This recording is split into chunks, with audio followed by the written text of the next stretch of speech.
Bienvenue sur le cours de Jean-Phi pour ce nouveau chapitre consacré à l'arithmétique dans Z. On va commencer par la division euclidienne et on énonce le théorème tout simplement. Comment faire une division euclidienne d'un élément A appartenant à Z par un élément B appartenant à une étoile. Alors, il existe un unique Q appartenant à Z et R appartenant à N. R compris entre 0 et B, tel que A est égal à BQ plus R. Donc A s'appelle le dividende de cette division euclidienne, B le diviseur, Q le quotient et R le reste. Et on dit qu'on fait une division euclidienne de A par B. Alors on va d'abord étudier le cas où A appartient à N. En considérant l'ensemble E des nombres entiers P vérifiant BP est supérieur à A, et on se dit que cet ensemble n'est pas vide parce que A plus 1 appartient à E. Alors pourquoi A plus 1 appartient-il à E? Il faut regarder si B facteur de A plus 1 est supérieur à A. On fait passer A de l'autre côté, ça fait BA moins A et on factorise A. Donc A facteur de B moins 1 plus B est-il positif? La réponse est oui, parce que B, il est supérieur ou égal à 1. Donc, et A est un entier naturel dans ce cas-là, parce que j'ai choisi. Donc A, ça c'est supérieur ou égal à 0. Et comme B est supérieur ou égal à 1, c'est bien un résultat positif. Donc E est non vide. Et c'est une partie de N, parce qu'on considère P appartenant à N. Donc il admet un plus petit élément Q0, qui vérifie évidemment BQ0 supérieur à A. Alors Q0 est supérieur ou égal à 1 parce que sinon il serait égal à 0 et on aurait B fois 0 supérieur à A, c'est-à-dire 0 supérieur à A, ce qui est faux parce que A est un entier naturel. Donc on peut considérer Q0 moins 1 qui appartient à N et comme Q0 moins 1 est plus petit que le plus petit élément de E, eh bien, il vérifiera B, facteur de Q0 moins 1, est inférieur ou égal à A. Donc, j'obtiens que A est supérieur ou égal à B, facteur de Q0 moins 1, mais qu'il est inférieur, évidemment, à BQ0. Donc, je pose ensuite Q égale Q0 moins 1, donc ça me fait BQ, inférieur ou égal à A, inférieur strictement à BQ plus 1, puis R est égal à A moins BQ, donc j'enlève partout BQ, et j'obtiens que R est supérieur ou égal à 0 et inférieur strictement à BQ plus 1 moins BQ, c'est-à-dire à B. Donc ça convient. Ça convient. Alors maintenant, unicité. Je suppose que A égale BQ plus R égale BQ' plus R', avec RR' qui vérifie ça. Et évidemment, en faisant la soustraction, j'obtiens B facteur de Q moins Q' est égal à R' moins R. Et là, bon, je suppose par exemple que Q est supérieur à Q'. Disons que je suppose que Q n'est pas égal à Q'. Donc, soit c'est Q' le plus grand, soit Q qui est le plus grand. Choisissons par exemple, parce que si c'était Q' le plus grand, ben je dirais B facteur de Q' moins Q est égal à R moins R'. Ce serait la même démonstration. Supposons donc que Q est supérieur à Q'. Donc B facteur de Q moins Q', ça va être supérieur ou égal à B, puisque ça c'est supérieur ou égal à 1. Et donc j'obtiens que ça c'est supérieur ou égal à B, donc ça veut dire que R' moins R est supérieur ou égal à B.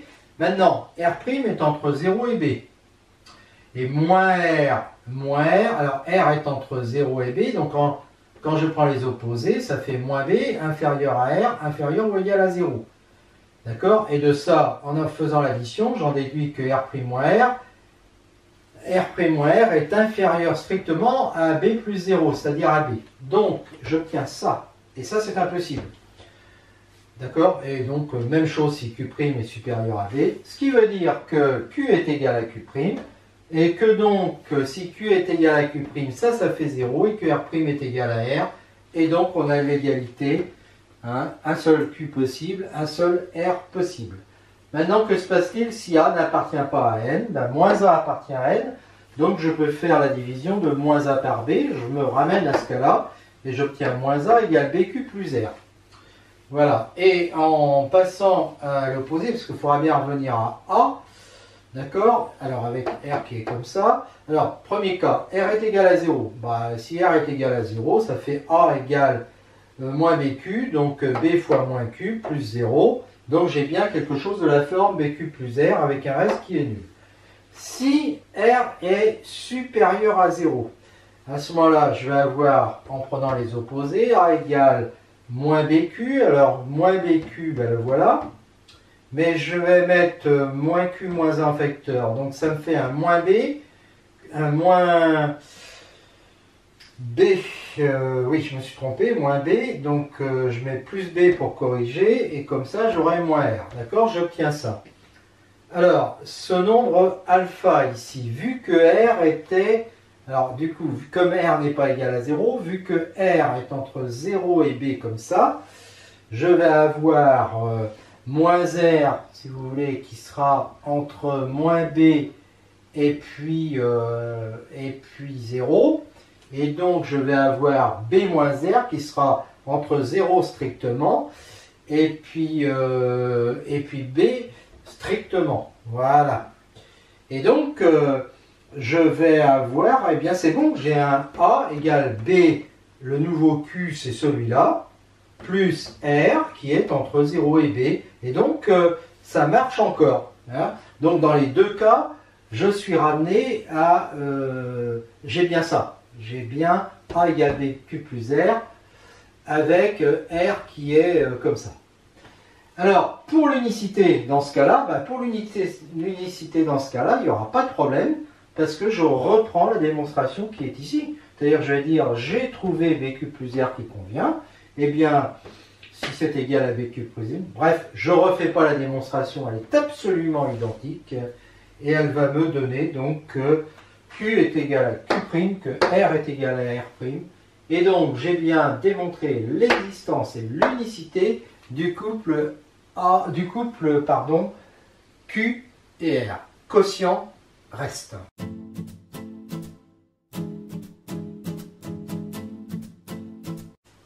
Alors, on va voir que les sous-groupes de Z+, sont de la forme AZ.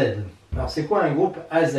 Bien, AZ, c'est une notation, c'est l'ensemble des nombres relatifs, des entiers relatifs de la forme AN, où N appartient à Z. Donc, AN, AZ. Alors, cet ensemble est égal à l'ensemble moins AZ, et c'est un sous-groupe de Z+. Alors, comment démontrer ça? On peut juste considérer la fonction f, l'application f qui a n appartenant au groupe Z+, associe à n, appartenant au groupe Z+. C'est un morphisme de groupe évident, c'est-à-dire que f de n plus p est égal à f de n plus p. Et de ce résultat, on en déduit facilement que l'image de Z est évidemment AZ et surtout que AZ est un groupe. Bon, si on ne veut pas utiliser ça, eh bien, pour démontrer que c'est un groupe, on considère les éléments. Donc, AN plus AP, ça peut s'écrire A facteur de N plus P. Et puis, on voit que si on prend AN dans ce groupe, enfin dans cet ensemble, eh bien, sont symétriques, moins AN, qui peut s'écrire A fois moins N, appartient aussi à cet ensemble. Et donc ça fait que c'est un sous-groupe, effectivement. Et par ailleurs, on voit bien que tout ce qui est de la forme AN peut s'écrire aussi de la forme moins A fois moins N. Et comme N décrit Z, ça peut donc s'écrire moins A fois P pour P appartenant à Z. Donc AZ est égal à moins AZ. Voilà. Alors AZ est égal à moins AZ et AZ, d'ailleurs je le redémontre ici, pardon. Et AZ est égal à BZ équivaut à A égale plus ou moins B.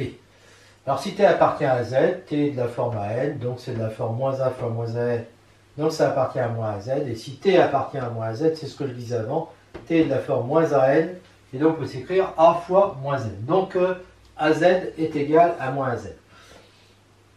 Donc pour la deuxième, il est évident que si a est égal à b, az est égal à bz, et que si a est égal à moins b, on vient de voir que az est égal à moins az. Donc c'est bon. Donc c'est dans ce sens-là.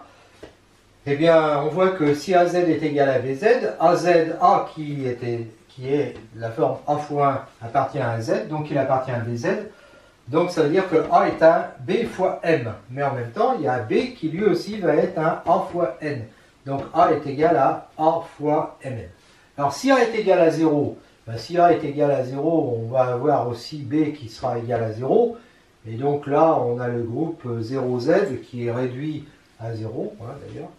Mais surtout, on a a qui est égal à b. Et si a est différent de 0, on a ça. Donc ça veut dire qu'on a valeur absolue de a qui est égale à valeur absolue de a fois valeur absolue de mn. Et comme a est différent de 0, la valeur absolue ici est un entier supérieur ou égal à 1. Donc valeur absolue de mn est égale à 1. Ce qui veut dire que m fois n est égal à 1. Et donc, comme si je supposais m supérieur à 1 et n supérieur à 1, j'aurais évidemment m fois n supérieur à n, qui serait donc supérieur à 1, et donc pas égal à 1. Donc il faut que les deux soient égaux à 1. Et donc les deux sont égaux à 1 si m et n sont égaux à plus ou moins 1. Et on voit bien que si m ou n sont égaux à plus ou moins 1, c'est que a est égal à plus ou moins b, et donc on retrouve ce résultat. Voilà. Az est le plus petit sous-groupe contenant a. Eh bien, soit G est un sous-groupe contenant a. Si A appartient à G, par récurrence, on peut démontrer que AN appartient à G, quel que soit n appartenant à n. En effet, c'est vrai pour n est égal à 0. A fois 0 égale appartient à G, puisqu'il faut avoir l'élément neutre à partir du moment où G est un sous-groupe de Z. Et maintenant, si AN appartient à G, si on suppose que AN appartient à G, eh bien AN, A facteur de n plus 1 plus exactement, A facteur de n plus 1 va être égal à AN plus A. AN appartient à G, A appartient à G, et donc AN plus A appartient à G, et donc A fois n plus 1 appartient à G. Donc ce résultat est vrai, quel que soit n appartenant à n par récurrence. Alors après, moins AN appartient à G aussi, puisqu'on peut écrire que moins A, si AN appartient à G, son opposé appartient à G, puisque c'est un groupe. Son symétrique appartient aussi. Voilà. Donc en fait, et comme ça peut s'écrire A fois moins n, eh bien on voit que A fois n appartient à G, quel que soit n appartenant à n, et que A fois moins n appartient aussi à G, donc AN appartient à G, quel que soit n appartenant à Z, et donc AZ est inclus dans G. Voilà, et comme on sait que AZ est un groupe, c'est bien le plus petit pour l'inclusion. C'est le plus petit sous-groupe de Z+, contenant A. Les sous-groupes maintenant, que j'ai appelés H de Z+, sont forcément les AZ. Alors, on a déjà vu que les AZ étaient des sous-groupes. Donc là, maintenant, je vais prendre H, un sous-groupe de Z. H, donc, plus, un sous-groupe de Z. D'accord. Les sous-groupes de Z, alors pourquoi sont-ils de cette forme-là? D'abord, si H est égal à 0, on peut toujours écrire que c'est un 0Z. D'accord. Et puis si H est différent de 0, eh bien ça veut dire qu'il existe X appartenant à H. Et X différent de 0. D'accord. Et donc X appartient à H, ça implique aussi que moins X appartient à H. D'accord. Donc en fait, il y a X qui appartient à H et qui est différent de 0. Voilà. Et donc à partir de là, eh bien, on peut considérer l'ensemble E des X, des T, on peut considérer l'ensemble E qui serait égal à H inter n étoiles. D'accord. eh bien, c'est une partie de n, même de n étoiles, et c'est une partie qui contient A, qui contient x. D'accord? Qui contient x, qui est positif, hein, on a dit, puisque x est différent de 0, valeur absolue de x. Et donc, elle a un plus petit élément. Donc, c'est une partie non vide, hein, donc non vide, et qui a un plus petit élément. Alors, ce plus petit élément, je vais l'appeler A. D'accord? Et je vais montrer que H est égal en fait à AZ. En effet, si je prends X appartenant, alors peut-être pas que je prenne X, je vais prendre T appartenant à H, je fais la division euclidienne par A. Alors le A il est positif. Hein. Donc j'obtiens T égale A Q plus R, hein, avec R compris entre 0 et puis A. Et R donc est égal à T qui appartient à H moins A Q. Sauf que A, il appartient à H. Donc j'ai démontré avant que, par récurrence, hein, je l'ai démontré ici, que quand un élément appartient à un groupe, AN appartient au groupe. Donc AQ appartient donc à H, moins AQ appartient à H, et comme T appartient à H, R appartient à H aussi. Sauf que R, il vérifie ça. Donc, comme il y a A, c'est le plus petit élément strictement positif de H, eh bien j'en déduis que R est égal à 0. Que R est égal à 0, ce qui implique que T va être de la forme AQ. D'accord? Donc ça veut dire que T appartient à H implique que T appartient à AZ. T appartient à H implique que T appartient à AZ. Donc, j'en déduis que H est inclus dans AZ. Sauf que si on prend, sauf que AZ est inclus dans H parce que AZ est le plus, on l'a démontré, est le plus petit groupe contenant H, et puis surtout, quel que soit n appartenant à Z, c'est la propriété qu'on avait démontrée ici, AN appartient à H. D'accord? Donc, AZ est inclus dans H. Donc, AZ est égal à H. D'accord? Voilà.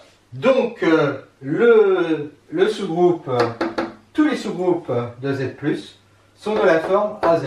A appartenant à Z. Alors ici, dans ma démonstration, A, soit A est égal à 0, c'était le premier cas, soit A ici est positif, mais on a vu avant que si que AZ, il est aussi égal à moins AZ. D'accord? Donc il est toujours de la forme AZ, A appartenant à Z.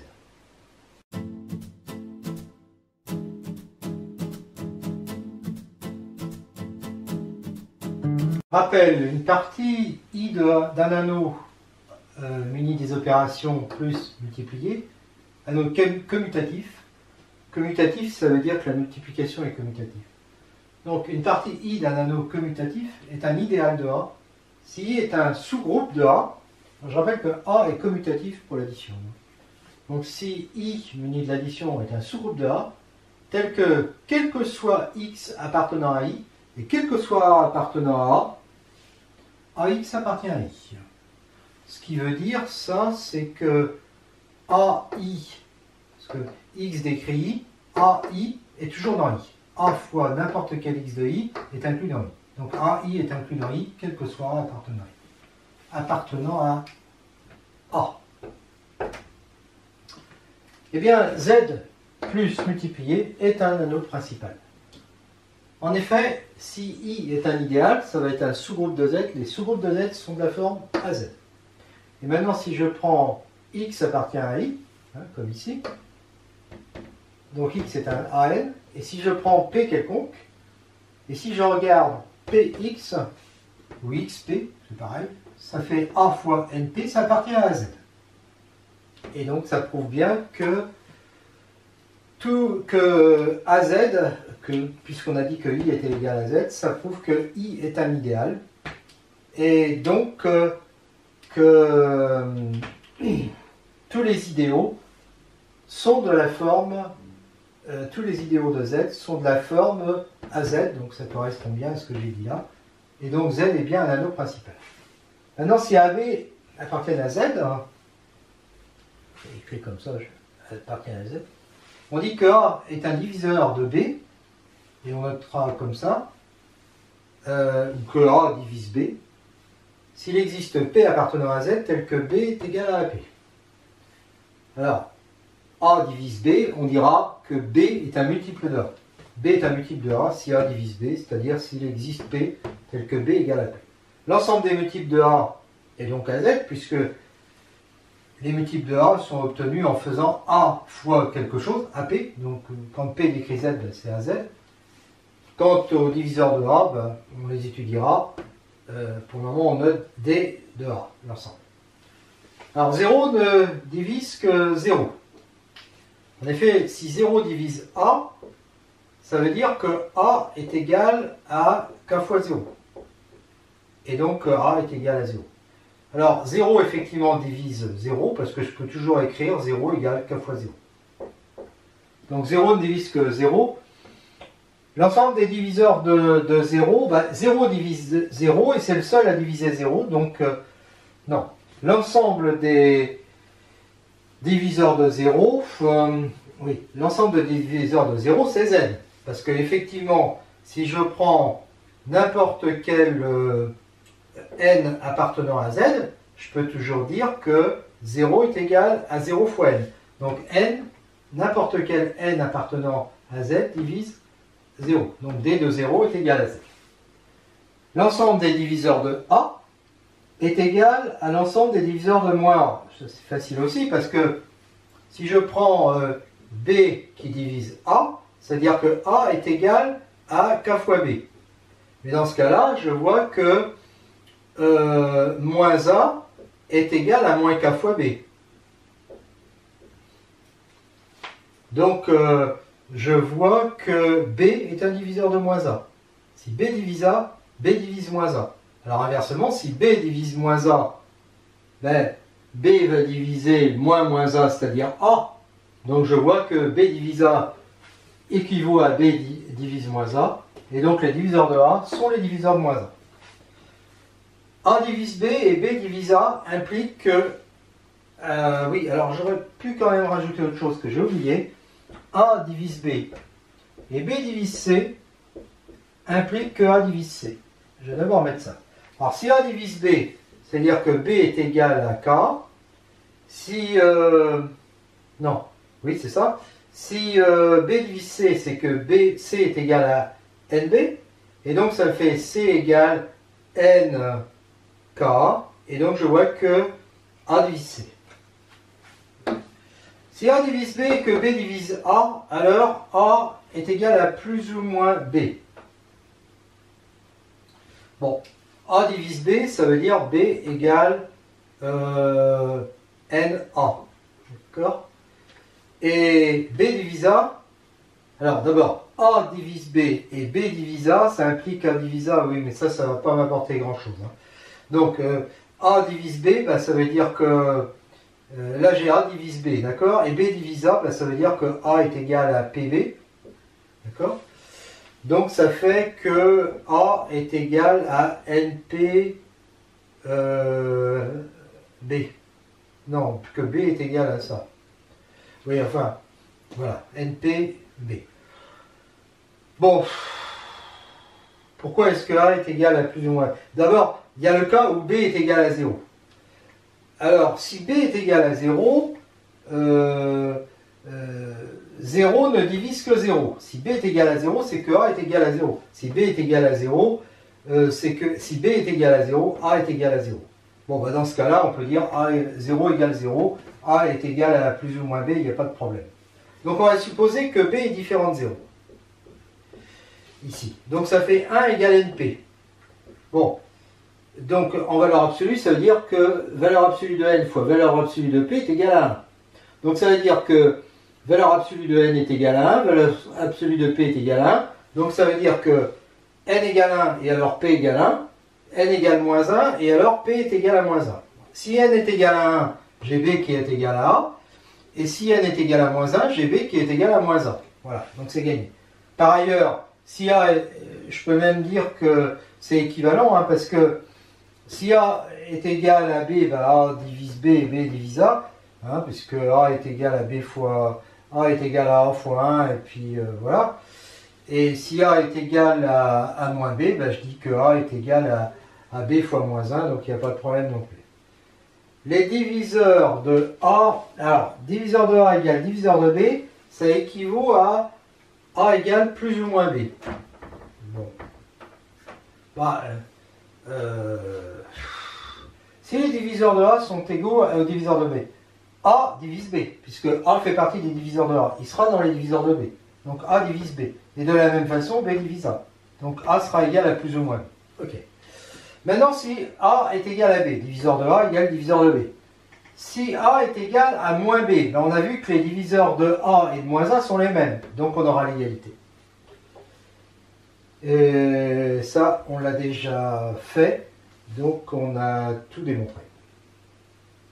Propriété que j'ai oublié d'écrire et qui est très rapide. Si a, b et d sont trois entiers relatifs, alors a divise b implique ad divise bd.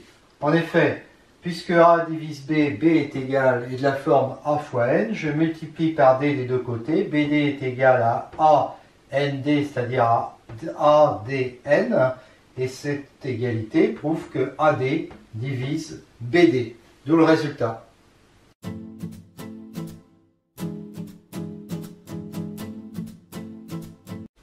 Propriété 1a moins 1 moins a divise a. Alors ça c'est facile parce que a peut s'écrire 1 fois a, qui montre que 1 et a sont des diviseurs, et puis moins 1 fois moins a, qui montre que moins 1 et moins a sont des diviseurs. Si a est supérieur à 1, a a donc au moins 4 diviseurs. Alors on vient de voir hein, qu'il divisait a, ces nombres-là. Comme a est supérieur à 1, ces deux-là sont différents, ils sont positifs. Leurs opposés sont différents aussi, et donc ça en fait bien 4. Les diviseurs de 1, c'est 1 et moins 1. Bon, ça c'est évident parce que il faudrait avoir 1 égale d fois x, et donc en valeur absolue c'est pareil, et donc ça veut bien dire que valeur absolue de d à ce moment-là et valeur absolue de x doivent être égales à 1. Et donc d doit être égal à plus ou moins 1. Et comme 1 et moins 1 divisent 1, il n'y a pas de problème. Et pareil pour moins 1. De toute façon, les diviseurs d'un nombre a, ce sont les diviseurs aussi de son opposé. Hein, puisque, je ne sais plus si on l'avait écrit avant, mais il est évident que si d divise a, ça veut dire a est égal à dx. Et donc, moins a est égal à d fois moins x. Hein. Et donc, les diviseurs d'un nombre a, c'est exactement les diviseurs de moins 1. Alors, maintenant, d divise a qui est différent de 0, alors d en valeur absolue est inférieur ou égal à a. Ben, ça, c'est aussi évident, puisqu'on va avoir a égale dx, donc en valeur absolue, pareil. Hein. Et donc, comme a est différent de 0, ça veut dire que d, en valeur absolue, est inférieur ou égal à la valeur absolue de a. Donc, si a et b sont positifs et que a divise b, ben là, on avait donc valeur absolue de a est inférieur ou égal à la valeur absolue de b, donc ça devient a inférieur ou égal à b, puisqu'ils sont positifs. A divise b implique a divise bc. Bon, ben là, c'est évident aussi, puisque b est égal à ax, donc bc va être égal à axc, ce qui montre que a divise bc. On est rendu là, b divise a équivaut à a appartient à bz. Alors, si b divise... Alors, bz c'est quoi? Bz... c'est égal à l'ensemble des Bn, c'est-à-dire c'est les multiples de B. Multiples de B. D'accord? Donc dire que A appartient à BZ, c'est dire que A est un multiple de B, donc que B est un diviseur de A. Donc il y a équivalence. Si B divise A, alors ça équivaut à dire que AZ est inclus dans BZ. Alors, si B divise A, si B divise A, ça veut dire que A est égal à B fois D. D'accord? Donc les AZ, les AZ, ça va être des XA, donc des XBD, donc des BXD, et donc ils appartiennent à BZ. Voilà. Maintenant, si AZ est inclus dans BZ, eh bien A fois 1 qui appartient à AZ va appartenir à BZ. Donc A va appartenir à BZ.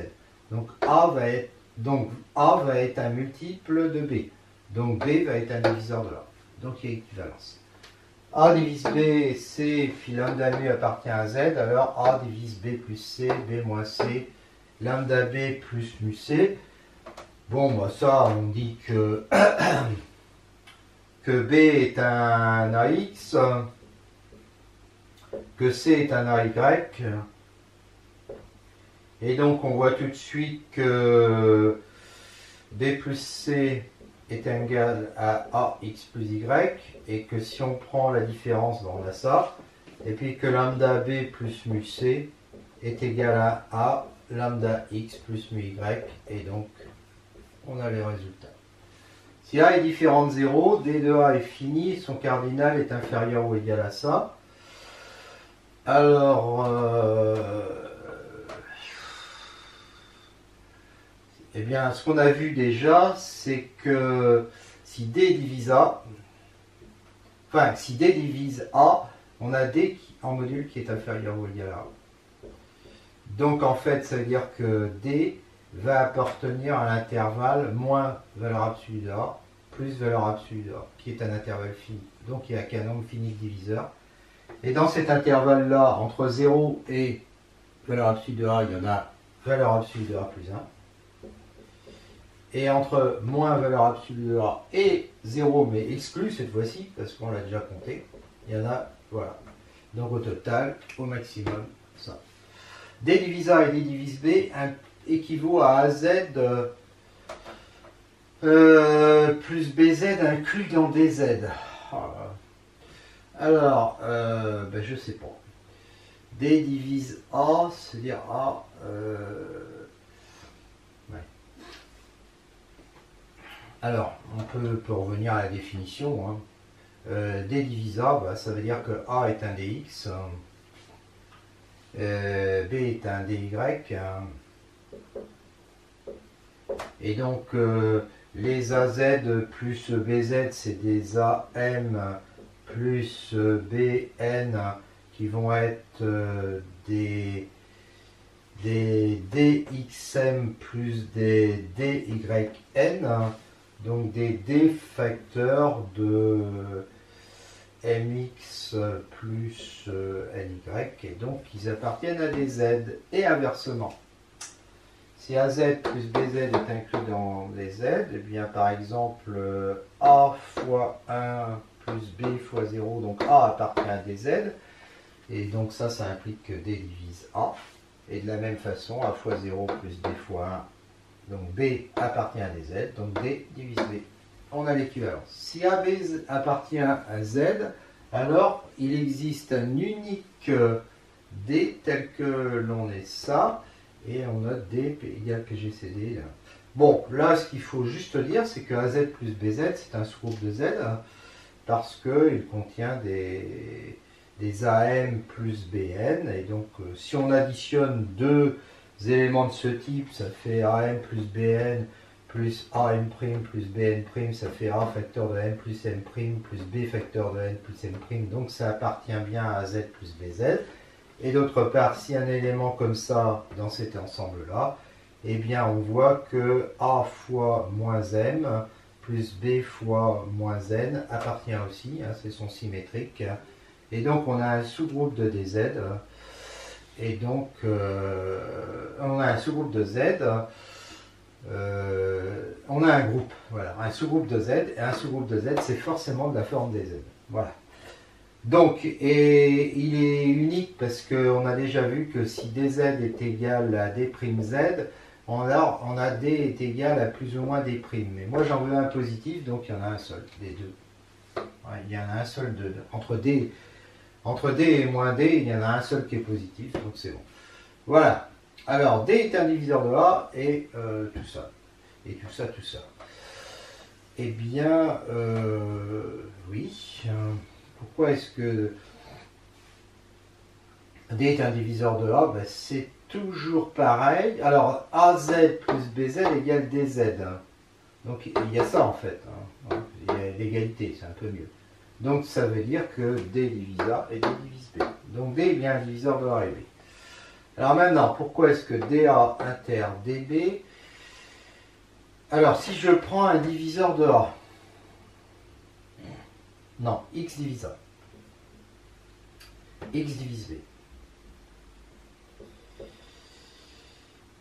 B. Donc, AZ plus BZ va être inclus dans XZ. Mais ça, AZ plus BZ, ça fait DZ, qui va être inclus dans XZ. D'accord? Donc D, par exemple, va appartenir à XZ. Donc X va diviser D. Donc, les diviseurs de A et B sont des diviseurs de D. Donc là, j'ai démontré ça. Maintenant, je dois démontrer, je prends un diviseur de D. Maintenant, je prends un diviseur de D. Et je dois expliquer qu'il est diviseur de A et diviseur de B. Un diviseur de D, donc X divise D. Ben, X divise D, ça veut dire que DZ x divise d, là je peux utiliser ça, tiens, x divise d, donc ça veut dire que dz est inclus dans xz, x divise d, ouais. Donc ça veut dire que az plus bz est inclus dans xz. Donc là je prends a fois 1 plus b fois 0. C'est-à-dire A appartient à XZ. Donc X divise A. Donc si X divise D, X divise A. Et de la même façon, I divise B. Donc les diviseurs de D divisent A et B. Voilà, on peut faire comme ça. D égale 0 équivaut à A égale B égale 0. Bah, si D est égal à 0, alors D est un diviseur. D égale 0. 0 diviseur de A et de B. 0 diviseur de A, c'est-à-dire que A égale 0. 0 diviseur de B, c'est-à-dire que B égale 0. Si A est égal à B, est égal à 0. Ça se fait 0, c'est l'ensemble 0. Enfin, les nombres de la forme A, ça c'est les nombres de la forme A fois N plus B fois P. Donc ça va faire 0 fois N plus B fois P, ça fera 0. D'accord? Donc ça veut dire que DZ est égal à 0 et donc D est égal à 0. Enfin, si A et B sont tous les deux non nuls, D est le plus grand entier naturel, diviseur de A et de B. Alors, on a déjà vu que D est un diviseur de A et de B. Alors, pourquoi est-ce que c'est le plus grand? Parce que si U divise A, positif, on prend U positif, qui divise A et qui divise B, alors on a vu qu'il divise D. Et donc, comme il divise D, il va être inférieur ou égal à D. Et donc, ça veut bien dire que D est le plus grand diviseur de A. C'est pour ça qu'on l'appelle le plus grand commun diviseur, le plus grand diviseur commun à A et à B. Et ce qui est remarquable, c'est qu'on a AZ plus BZ est égal à DZ.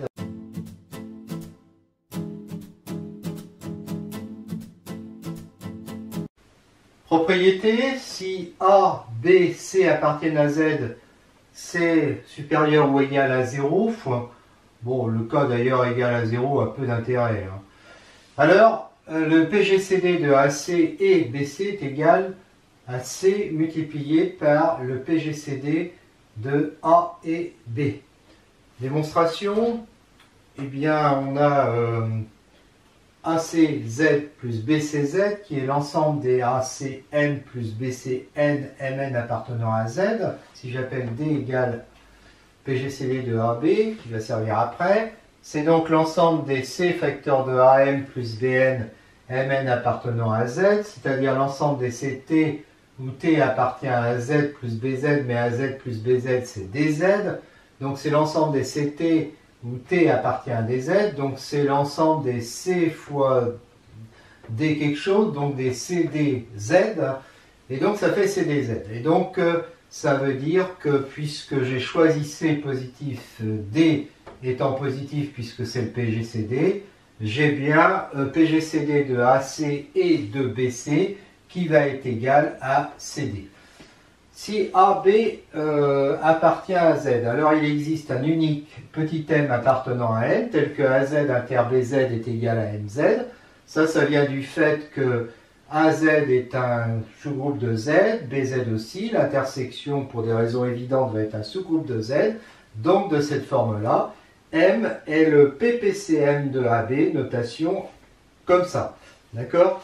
Les multiples communs de A et de B, c'est-à-dire les multiples, ils sont dans AZ et dans BZ, donc AZ inter BZ, sont donc exactement les multiples de M, puisque ils sont multiples de M, voilà, hein, c'est exactement les multiples de M. Donc M est le plus petit entier naturel non nul, multiple de A et B non nul si je choisis que A et B sont tous les deux non nuls. D'ailleurs, les autres cas sont sans intérêt. Si AI est une famille finie, d'entiers relatifs n supérieur ou égal à 2, alors il existe un unique petit m appartenant à n, tel que l'intersection de 1 à n des AIZ soit égale à mz. C'est exactement la même chose que ça, sauf que j'ai un nombre fini de groupes, mais ça c'est un groupe, ça va s'écrire comme ça, et n va être le plus petit multiple commun aux AI, et on l'écrit comme ça. Voilà. Enfin, pour terminer, si AB et lambda appartiennent à Z, c'est le pendant de celle-là, et que lambda est supérieur ou égal à 0, le PPCM de lambda A et de lambda B est égal à lambda fois le PPCM de A et B. Pourquoi? Parce que lambda à Z, c'est l'ensemble des lambda à n, tel que n appartient à Z, c'est l'ensemble des lambda t. Je fais exactement pareil, hein. Pour t appartient à Z, donc les lambda AZ inter lambda BZ, c'est l'ensemble des lambda t pour t appartient à Z et BZ, c'est-à-dire à MZ. Donc c'est l'ensemble des lambda et les MZ, c'est les M fois quelque chose, donc c'est lambda MZ. Hein. Lambda AZ inter lambda BZ est égal à lambda MZ, ce qui prouve que le PPCM de lambda A et de lambda B est égal à lambda M parce que j'ai choisi lambda positif et que M, évidemment, M, là, ce que j'ai appelé M, c'était le PPCM, le PPCM de A et B qui est lui aussi positif. Donc, on a bien PPCM de lambda A, lambda B qui est égal à lambda PPCM de A et B.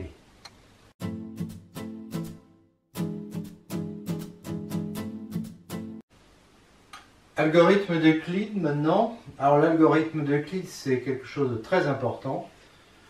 D'abord parce que c'est un algorithme, c'est une méthode. Ça fournit une méthode pour calculer simplement en faisant des divisions euclidiennes le PGCD de deux nombres. Et donc c'est très facile à programmer. Hein, Euclide lui-même avait trouvé cette méthode, ce qui est tout à fait remarquable. C'était une époque où il n'y avait pas de programmation. Alors évidemment, il existe d'autres méthodes pour trouver le PGCD de deux nombres, et notamment on peut décomposer en produit de facteurs premiers les deux nombres, comme on le verra un peu plus loin, mais il faut avouer que c'est compliqué de le faire. Hein. Là, c'est relativement simple. Donc, première propriété, c'est que si A et B appartiennent à Z, croix Z étoile, et que A est égal à BQ plus R, alors le PGCD de A et B est égal au PGCD de B et R. Bon, en effet, si un nombre n divise A et B, il va diviser BQ, donc il va diviser A moins BQ, puisqu'il divise aussi A, et donc il va diviser R. Donc quand on est un diviseur de A et B, on est un diviseur de B et de R. Maintenant, si un nombre est un diviseur de B et de R, il va diviser BQ plus R, donc il va diviser A. Donc il va être un diviseur de A et B. Si un nombre est un diviseur de B et R, il est un diviseur de A et B. Je vois donc que les diviseurs de A et B sont des diviseurs de B et R et que les diviseurs de B et R sont des diviseurs de A et B. Donc, les diviseurs communs de A et B sont les diviseurs communs de B et R. Donc, le plus grand diviseur de A et B est le plus grand diviseur de B et R. Et double résultat.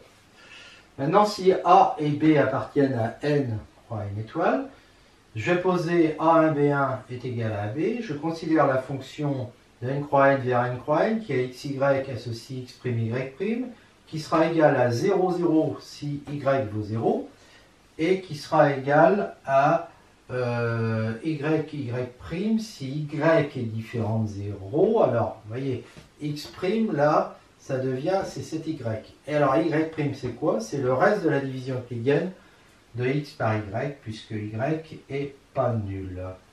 Donc, AN plus 1, BN plus... Je définis la suite AN, BN par AN plus 1, BN plus 1 est égal à F de AN, BN, en prenant A1, B1, qui est égal à AB. Donc, c'est une suite qui est définie pour N supérieur ou égal à 1. Si BN n'est pas nul, j'ai donc cette division euclidienne, et donc le reste, et j'ai Bn plus 1 qui va être le reste Rn, et j'ai An plus 1 qui va être Bn. Et j'ai donc Rn qui est strictement inférieur à Bn. D'accord? Et j'ai aussi, d'après ce que j'ai vu là, qui n'était pas forcément une division euclidienne ici, c'était une simple égalité. D'accord? Mais ici, c'est une division euclidienne, et donc on a le même type d'égalité. PGCD de ANBN va être égal à PGCD de BNRN, c'est-à-dire PGCD de AN plus 1, BN plus 1. Voilà. Je remarque aussi que si BN est égal à 0, si à un moment donné j'ai un BN qui est égal à 0, alors quel que soit K supérieur ou égal à N, les BK vont être nuls. Alors on peut le démontrer par récurrence, même si c'est évident. C'est vrai pour N, donc pour K égale N, BN, j'ai dit BN égale 0, donc BN égale 0. Supposons que ça soit vrai à l'ordre K, BK égale 0. Donc je me retrouve ici avec BK, avec BK ici, BK ici qui sera nul. Et donc je sais que si BK est nul, à l'arrivée, l'image, ça va être 0, 0. Donc j'aurai BK plus 1 qui sera nul. Donc par récurrence, pour K supérieur ou égal à N, tous les BN sont, tous les BK seront nuls. D'accord? Voilà. Ce qui signifie aussi que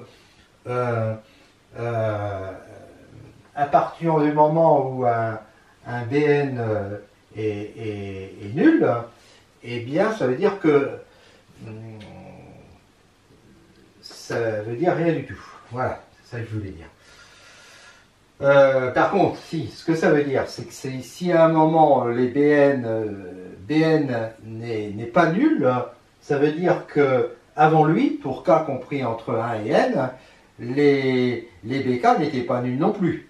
Sinon, dès qu'on en aurait trouvé un nul, les autres auraient été nuls. D'accord? Alors, on va considérer l'ensemble des Bn tel que Bn est strictement positif. Il est non vide parce que B1 appartient à cet ensemble. B1 c'est B, il a été supposé supérieur à 0. Et donc, comme c'est une partie de n, parce que dans tout ce que j'ai fait ici, j'ai utilisé cette fonction, eh bien, le Bn, à chaque fois, il appartenait à n, il était égal soit à 0, soit au reste.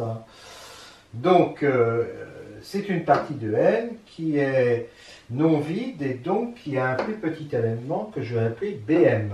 Et ce plus petit élément, il vérifie Bm supérieur à 0, bien sûr. Bon, alors comme il est supérieur à 0, je peux faire la division euclidienne et je vais trouver que Bn plus 1 sera entre 0 et Bn strictement A. Mais comme Bn plus 1 ne peut pas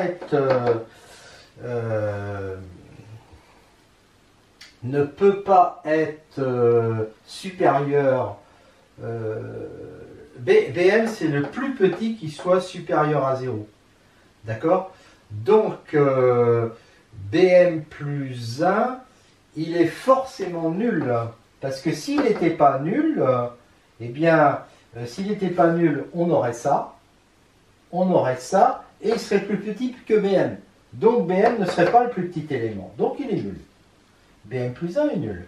BM plus 1 est nul, et donc ça veut dire que, à ce moment-là, puisque le reste est nul, ça veut dire que BM divisé AM. D'accord? Et donc que le PGCD de AMBM était BM. D'accord? Alors, je note que si K est compris entre 1 et N et M, eh bien le PGCD de AK plus 1 et BK plus 1, c'est toujours le PGCD de AK et BK. D'accord? Ce qui implique que le PGCD de AK et BK est égal au PGCD de A1 et B1. On peut faire une récurrence, mais ça ne sert à rien. Ça, c'est égal à ça, puis on diminue les indices des AK jusqu'à A1, B1, et on trouve que, quel que soit K, on a ça. Mais on peut faire une récurrence, bien sûr. Et donc, ça veut dire que le PGCD en particulier de AMBM, il va être égal au PGCD de A1B1. Non, le PGCD de A1B1 va être égal au PGCD de AMBM, et le PGCD de AMBM, c'est BM, dernier reste non nul dans cette suite de division euclidienne. D'accord? Donc, en fait, en pratique, qu'est-ce qu'on va faire?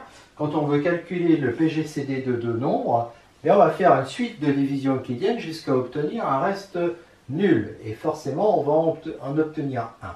Donc, un exemple, je recherche par exemple le PGCD de, qu'est-ce que je vais prendre, 78 et 32, pour faire un très gros PGCD de 78 et 30.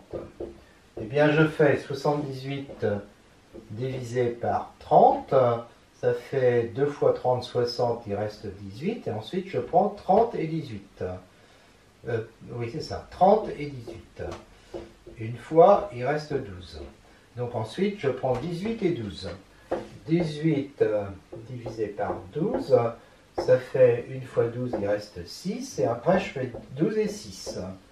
Et donc 2 fois 6, et je trouve 0. Le dernier reste non nul, c'est 6.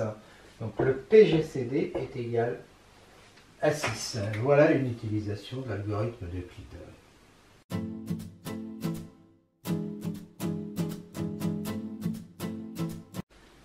Alors nous allons maintenant parler des nombres premiers entre eux, de l'identité de Bezout, du théorème de Gauss, donc des choses très importantes. Donc nombres premiers entre eux. Eh bien, on dit que deux nombres A et B sont premiers entre eux quand le PGCD de AB est égal à 1. Ce qui équivaut à dire que AZ plus BZ est égal à Z d'après tout ce qu'on a vu avant. L'identité de Bezout nous dit que A et B sont premiers entre eux si et seulement s'il existe UV appartenant à Z tel que AU plus BV est égal à 1. Pourquoi? Parce que si A et B sont premiers entre eux, AZ plus BZ est égal à Z. Mais si je prends 1 qui appartient à Z, il va donc appartenir à AZ plus BZ. Donc il existera U tel que 1 égale AU plus BV. Et c'est bon. Réciproque. Supposons qu'il existe U et V appartenant à Z tel que AU plus BV soit égal à 1. À ce moment-là, je vois que le plus grand diviseur de A et B, il faut que ça soit 1. Bah oui, parce que si D divise A et que D divise B, il va diviser A et B, donc il va diviser 1. Donc les diviseurs de A et B sont des diviseurs de 1. Donc ça veut dire que le plus grand diviseur de A et B est 1. D'accord? Voilà, donc ça implique ça. Théorème de Gauss, si A divise BC et que A et B sont premiers entre eux, alors A divise C. En effet, si A et B sont premiers entre eux, il existe UV tel que AU plus BV est égal à 1, ça c'est l'identité de Bezout. On multiplie par C, ça fait ACU plus BCV est égal à C, mais on me dit que A divise BC. Et comme A divise aussi ça, A va diviser C, et c'est terminé. C'est très rapide en fait. Hein. L'identité de Bezout, c'est très efficace.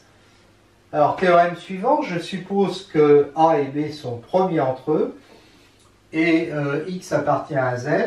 A divise X et B divise X implique AB divise X. Ben, comme ils sont premiers entre eux, AU plus BV, il existe UV tel que AU plus BV est égal à 1, ce qui me fait AXI, ce qui implique AXU plus BXV est égal à X. Mais A divise X et B divise X, donc AB divise BX et AB divise AX. Donc AB divise AX, AB divise BX, donc AB va diviser la somme des deux, c'est-à-dire X. Et donc, ça y est, on a terminé. Alors, théorème suivant, si A et B sont premiers entre eux, alors le PCM de AB est égal au produit AB. Alors, en fait, c'est en module, hein, mais bon, dans cette affaire-là, pour aller plus simple, je vais prendre A et B appartient à N. Hein. Sinon, bon, je peux le faire comme ça. Allez, soyons fous. A divise le PPCM, B divise le PPCM. Mais A et B sont premiers entre eux. Donc, ça veut dire que le produit AB va donc diviser le PPCM. D'accord ? Le produit AB va diviser le PPCM. Bon. Mais AB, c'est un multiple de A. Et c'est un multiple de B. Donc, le PPCM divise AB. D'accord ? Donc, j'ai AB qui divise le PPCM qui divise AB. Et donc, comme le PPCM, lui, est positif, ben, il est forcément égal à AB. Parce que quand j'ai X divise Y et Y divise X, ça m'implique que X est égal à Y. D'accord ? Mais là, j'en ai un qui est positif. Voilà. Donc, ça me donne AB est égal à PPCM de A et B. Enfin, la dernière qui est très importante aussi, parce que ça généralise ce qu'on vient de voir avant, c'est que le produit du PPCM par le PGCD est égal au produit AB, c'est-à-dire valeur absolue de AB. Alors, on pose D est égal à PGCD de A et B. Donc, on a A égale, puisque D divise A, ben, ça fait A égale DA', puisque D divise B, ça fait B égale DB'. Si U divise A', alors DU divise DA', c'est-à-dire DU divise A. De même, DU divise B. Donc DU divise A et B, donc DU divise D. DU divise D pour U différent de 0, DU différent de 0 d'ailleurs, ça fait que D est égal, que U est égal à 1. Que U est égal à 1, alors parce que D il est positif, alors en fait ça veut dire que U est égal à plus ou moins 1. Hein? Donc ça veut dire U est égal à 1. Voilà. Alors maintenant, ça veut donc dire que quand un nombre, alors j'aurais pu prendre en fait un nombre entier, hein, mais quand un nombre rationnel divise A' et B', ça veut dire qu'il est en valeur absolue égal à 1. Donc s'il est entier, ben, il est égal à 1. Ça veut dire que le plus grand diviseur commun, parce que lui il est entier, de A' et B' est égal à 1. Voilà. Donc en fait, pour éviter ça, ce qu'il fallait que je fasse, c'est que je prenne U appartenant à N. C'était beaucoup plus simple. Alors maintenant, A' et B' sont donc premiers entre eux. Le PPCM de A et B, c'est A, ben, je le remplace par A'D, B par B'D, et ça j'ai vu que A'D, PPCM de A'D, B'D, c'était des fois le PPCM de A' et B'. Et donc, ça va faire D fois, alors, comme A' et B' sont premiers entre eux, d'après la remarque précédente, ça fait D fois A', B'. Oui, alors, sauf que là, il faudrait mettre des valeurs absolues. Hein. Que D est égal, oui, que D fois A', B', là, il y a des valeurs absolues, effectivement. Hein. Ce qu'on avait mis d'ailleurs à la précédente. Et donc, parce que D est positif et que ça c'est positif, hein, heureusement d'ailleurs. Donc, si je multiplie ça par D fois le PPCM, ça va me faire D fois D fois A' fois B'. Hein, on est d'accord? Ça va faire D fois là, D fois le PPCM à le PPCM, ça va faire D fois A'B'. Et là, je regroupe, ça fait dA' qui fait A. Alors, sauf que là, j'avais dit que je mettais des valeurs absolues. Hein. Voilà. Et donc, ça fait A, dA'. D, il est positif. Donc, je le rentre dans A', ça va faire dA', ça va faire A. Et dB', ben, ça va faire B. Donc, ça fait bien valeur absolue de AB. Et la propriété est démontrée.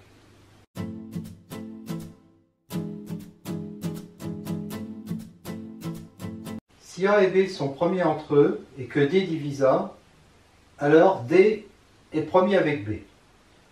En effet, on peut appliquer Bézouf qui nous dit qu'il existe UV tel que AU plus BV est égal à 1, puisque A et B sont premiers entre eux. Et comme D divise A est égal à dA'. Donc quand je reporte dans l'égalité, ça me fait dA'(U) plus BV égale 1. Et donc je vois bien que D et B sont premiers entre eux. Si A et B sont premiers entre eux et que A et C sont premiers entre eux, A et BC sont premiers entre eux. Donc j'écris l'identité de Bezout pour AB et pour AC. Et ensuite je multiplie. Et donc je mets A en facteur parce que je vois bien A fois A fois C, B fois A. Donc tout ça c'est les trois termes. Et puis j'ai un terme en BC. Et donc je vois bien que A et BC sont premiers entre eux puisque j'ai encore l'identité de Bezout. Si A est premier avec tous les AI entre 1 et N, alors A est premier avec leur produit. Bah ça se fait par récurrence. Hein.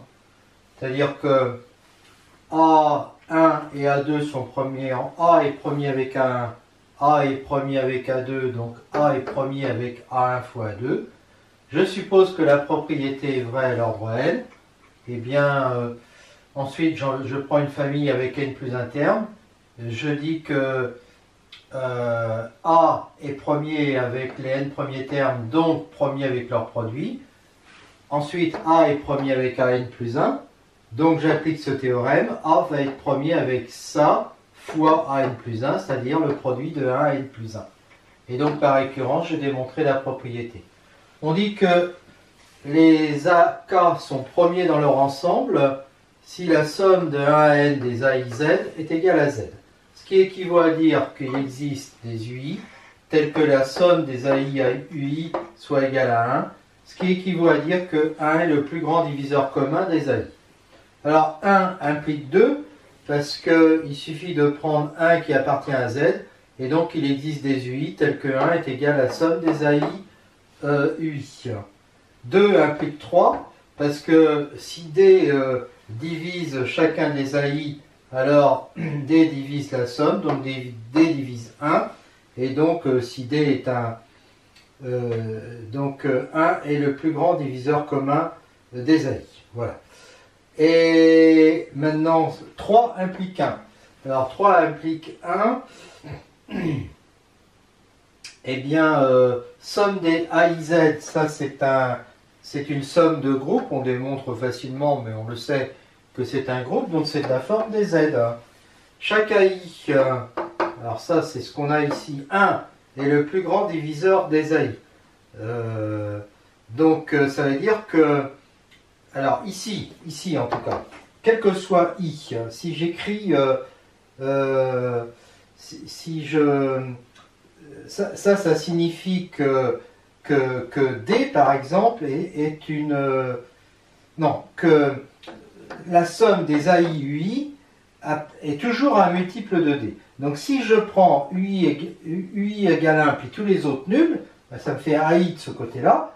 AI est de la forme D fois K. Donc ça veut dire que D divise AI. D'accord? Chaque AI appartient à des Z. Voilà. Donc D divise AI, quel que soit I. Mais j'ai supposé que 1 était le plus grand diviseur commun des AI. Donc D est égal à 1. Donc D est égal à 1. Donc somme des AI Z est égale à 1Z. Et donc, j'obtiens ça.